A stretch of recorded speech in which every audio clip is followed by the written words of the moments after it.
Welcome back. 48 साल कबल 22 नवंबर 1963 को उस वक्त के अमेरिकी सदर जॉन एफ कैनेडी के कत्ल ने अमेरिका के साथ साथ पूरी दुनिया को हिलाकर रख दिया। वो अमेरिका के चौथे ऐसे सदर थे जो कातिल की गोली का निशाना बने। अमेरिका में सदर और उनके खानदान की हिफाजत की जिम्मेदारी सीक्रेट सर्विस नामी इदारे की है। सदर कैनेडी के काफिले पर कातिलाना हमले के बाद इस इदारे की कारकर्दगी बेहतर बनाने के लिए इसमें क्या तब्दीलियां लाई गईं, आइए देखते हैं मदीहा अनवर की रिपोर्ट में।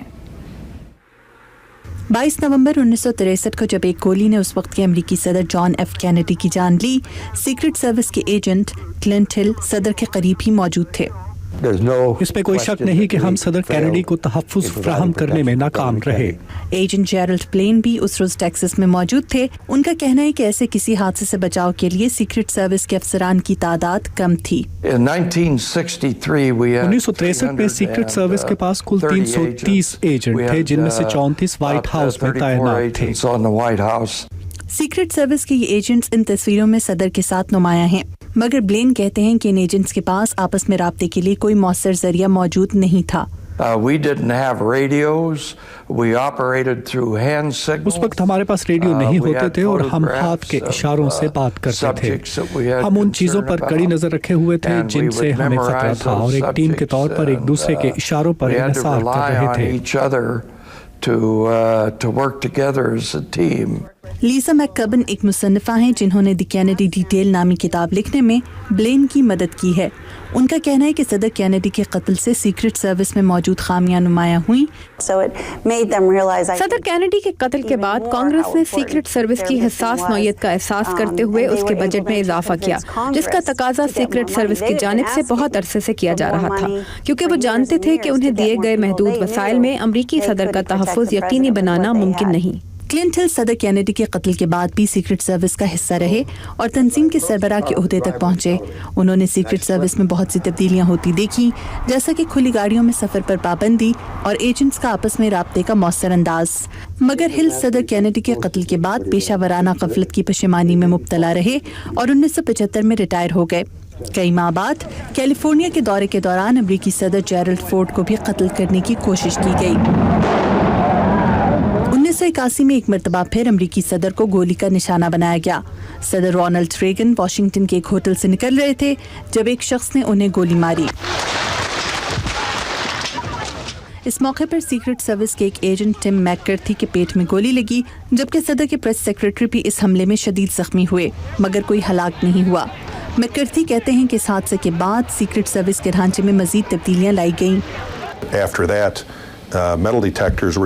इस हादसे के बाद इस बात को यकीनी बनाया गया कि सदर के करीब खड़े हर फर्द की तलाशी धार जांचने वाले आले की मदद से की जाए।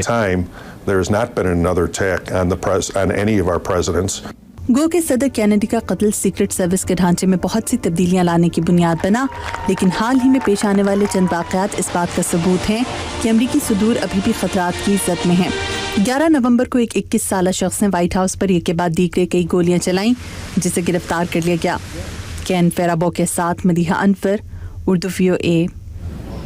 सदर जॉन एफ कैनेडी के दौर की एक मशहूर हॉलीवुड अदाकारा थी मैरिलिन मनरो, जिनकी जिंदगी के एक हफ्ते की कहानी सुनाती एक नई film my week with Marilyn हाल ही में रिलीज की गई है।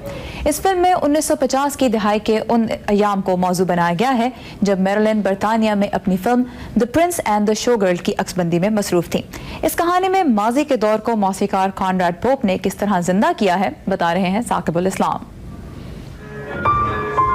Film my week with Marilyn 1956 की कहानी है जब मैरिलिन मनरो बहुत मशहूर थी और बरतानिया में लॉरेंस ओलिविये के साथ एक फिल्म की शूटिंग कर रही थी। इस फिल्म में मैरिलिन मनरो का किरदार अदाकारा मिशेल विलियम्स ने अदा किया है।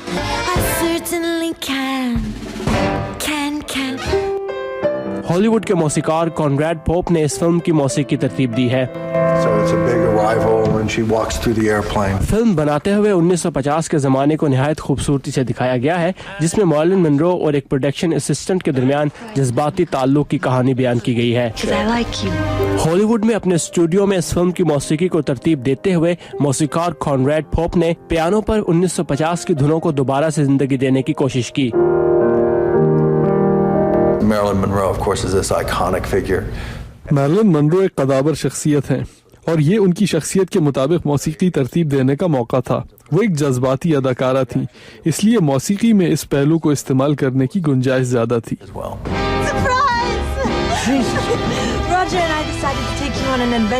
फिल्म की मौसीकी इसके हर मंजर में सूरत हाल के मुताबिक बदलती है। आप एक सादी सी धुन लेकर उसे मुख्तलिफ अंदाज से पेश करते हैं और हमने यही किया है।